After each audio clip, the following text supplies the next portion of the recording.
23 मार्च 2026ला पंतप्रधान नरेंद्र मोदींनी संसदेमधून देशातल्या जनतेनं कोरोनासारख्या परिस्थितीला तोंड देण्यासाठी तयार राहावं असं वक्तव्य केलं होतं, ज्यानंतर देशभरातल्या लोकांना लॉकडाऊन लागण्याची भीती वाटायला लागली।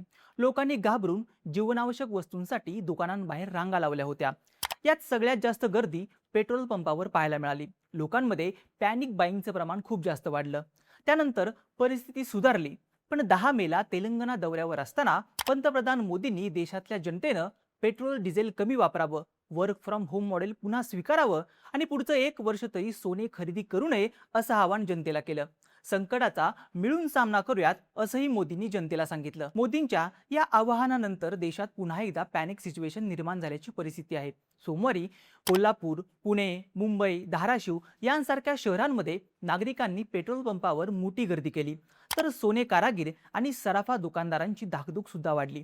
मोदींच्या वक्तव्यानं महाराष्ट्रात काय काय परिणाम बघायला मिळत आहेत, मोदींनी पेट्रोल वापरासंबंधी केलेल्या विधानावर लोकांचं मत काय, आणि सगळ्यात महत्त्वाचं म्हणजे मोदींच्या आवाहनानंतर सोनं व्यवसाय संबंधित लोकांनी काय प्रतिक्रिया दिल्यात, पाहूयात या व्हिडिओमधून। नमस्कार, मी ओंकार आणि तुम्ही पाहताय बोल व्हिडिओ। पंतप्रधान मोदींनी देशातल्या जनतेला लोकहितासाठी पब्लिक ट्रान्सपोर्ट वापरणं, खाद्यतेल, केमिकल आणि फर्टिलायझर्स यांचा वापर कमी करणं, फिरायला जायचं असल्यास इतर देशात जाण्याऐवजी भारतातच फिरावं, वर्क फ्रॉम होमचं कल्चर पुन्हा सुरू करावं, पेट्रोल डिझेल होईल तेवढं कमी वापरावं आणि पुढच्या 1 वर्षात सोनं खरेदी करू नये अशी आवाहनं केली।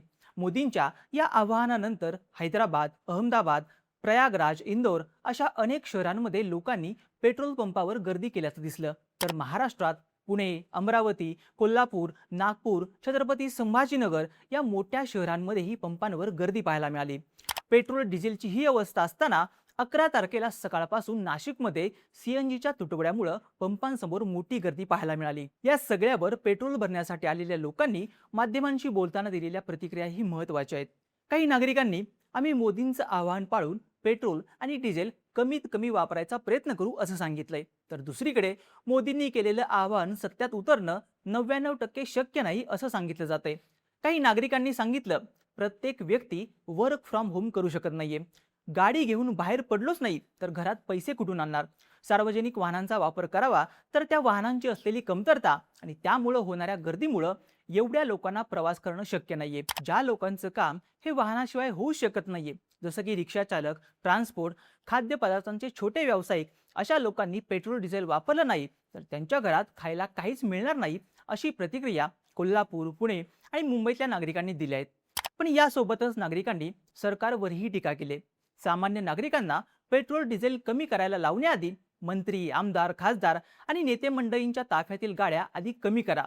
देशहितासाठी सामान्य नागरिक इंधनाचा वापर कमी करतीलही, पण श्रीमंत वर्ग आणि राजकारणी मोदींनी दिलेले आव्हान पाळतील का असा प्रश्न विचारला जातोय।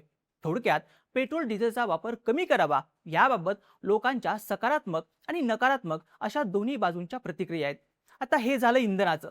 पंतप्रधान मोदींनी पुढचं 1 वर्ष सोने खरेदी न करण्याचं आवाहन केले। याआधी बऱ्याच वेळा युद्ध किंवा युद्धजन्य परिस्थिती आलेली असताना देखील मोदींनी कधीही सोनं खरेदी करू नका असं भारतीयांना सांगितलं नाहीये, पण यावेळी मुद्दा भारताच्या परकीय चलनाचा आहे। सोनं आणि पेट्रोल डिझेलच्या आयातीसाठी भारताला मोठ्या प्रमाणावर परदेशी चलनाचा वापर करावा लागतो। हा व्यवहार डॉलरमध्ये केला जातो। आता भारतात सोनं आणि पेट्रोल डिझेल खूप अल्प प्रमाणात मिळत असल्यानं निर्यातीपेक्षा आयात वाढून मोठी व्यापार तूट होते। डॉलरचा परकीय चलनसाठा कमी झाल्यामुळं रुपयाची किंमतही कमी होते। त्यामुळं आयातीवर डॉलर खर्च करण्यापेक्षा परकीय चलनसाठा जर वाढवला तर रुपयाचं कमकुवत होणं थांबेल। म्हणूनच फॉरेक्स रिझर्व्ह वाचून देश सेवा करा असं मोदींनी सांगितलंय। पण सलग 1 वर्ष लोकांनी सोने खरेदी केलंच नाही तर देशातल्या परदेशी चलनाची बचत होईल, पण सोन्याच्या व्यापाराशी संबंधित असलेल्या कित्येक मजुरांचं नुकसान होईल, हे सुद्धा खरं आहे। मोदींच्या सोने खरेदी संदर्भातल्या आवाहनानंतर all India gem and jewellery काउन्सिलचे अध्यक्ष राजेश रोकडे यांनी माध्यमांशी बोलताना सांगितलं, भारतात सोने खरेदीला सांस्कृतिक आणि धार्मिक महत्त्व आहे, पण गेल्या काही काळात सोन्याला इन्व्हेस्टमेंट म्हणून मार्केट आले। लोक सोन्याला एक सेफ इन्व्हेस्टमेंट समजतायत, म्हणून ज्याची खरेदी करून ठेवतायत। पण भारतात 10% सोनं हे विदेशातून आयात केलं जात असल्यानं देशात विदेशी चलन खर्च होतं। ते वाचवण्यासाठी मोदींनी हे आवाहन केलं असावं। पण मोदींच्या आवाहनानंतर जर लोकांनी 1 वर्ष सोनं विकत घेतलंच नाही तर त्याचा थेट परिणाम या क्षेत्रात काम करणाऱ्या 1 कोटी कामगारांवर होणार असं रोकडे यांचं मत आहे. त्यामुळं एकीकडं देशाच्या हिताचा विचार करताना मजुरांचं आणि दुकानदारांचं हित कोण बघणार हा प्रश्न आहे, पण दुसरीकडे वेगळ्या प्रतिक्रिया सुद्धा येत आहेत.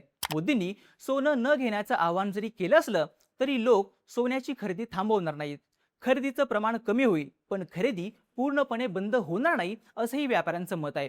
त्यांच्या मते गेल्या कित्येक वर्षापासून भारतातले लोक पैसे जमा झाले की थोड्याफार प्रमाणात सोनं घेत असतात. शिवाय लग्न, साखरपुडा, बारसं, सध्याचा अधिक महिना असे घरगुती कार्यक्रम तसंच धार्मिक आणि सांस्कृतिक कार्यक्रमासाठी सोनं खरेदी करणं अनिवार्य असतं. त्यामुळं मोदींच्या आवाहनाचा सराफा व्यावसायिकांवर मोठा परिणाम होणार नाही आणि झालाच तरी जे व्यापारी मोठ्या प्रमाणावर खरेदी विक्री करतात त्यांच्यावर होईल असं दुकानदारांचं म्हणणं आहे.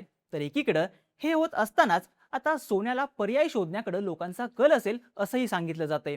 1 ग्रॅमचे दागिने किंवा इतर पर्याय लोक निवडतील आणि त्यांचीही मागणी अचानक वाढली तर महागाई अटळ आहे असाही अंदाज तज्ज्ञ व्यक्त करत आहेत. ही सगळी परिस्थिती बघितल्यानंतर पंतप्रधान मोदींच्या आव्हानाचा थोड्याफार प्रमाणात परिणाम होऊ शकतो, पण याचा फायदा कसा आणि किती होणार? मोदींच्या आव्हानानंतर खरंच लोक सोनं खरेदी करणं बंद करणार, पेट्रोल डिझेलचा मर्यादित वापर करतील का, आणि असं झालं तर त्याला पर्याय असलेल्या वस्तूंची महागाई होईल अशा अनेक शक्यता व्यक्त केल्या जात आहेत. तुम्हाला या सगळ्याबद्दल काय वाटतं? भारतातील लोक मोदींनी पेट्रोल, डिझेल आणि सोन्याच्या खरेदी संदर्भात केलेल्या आव्हानांना प्रतिसाद देतील का? तुमचं मत आणि प्रतिक्रिया आम्हाला कमेंट करून नक्की सांगा. आणि अशाच माहितीपूर्ण व्हिडिओसाठी बोल्ड व्हिडिओच्या YouTube चॅनलला सबस्क्राईब करायला विसरू नका.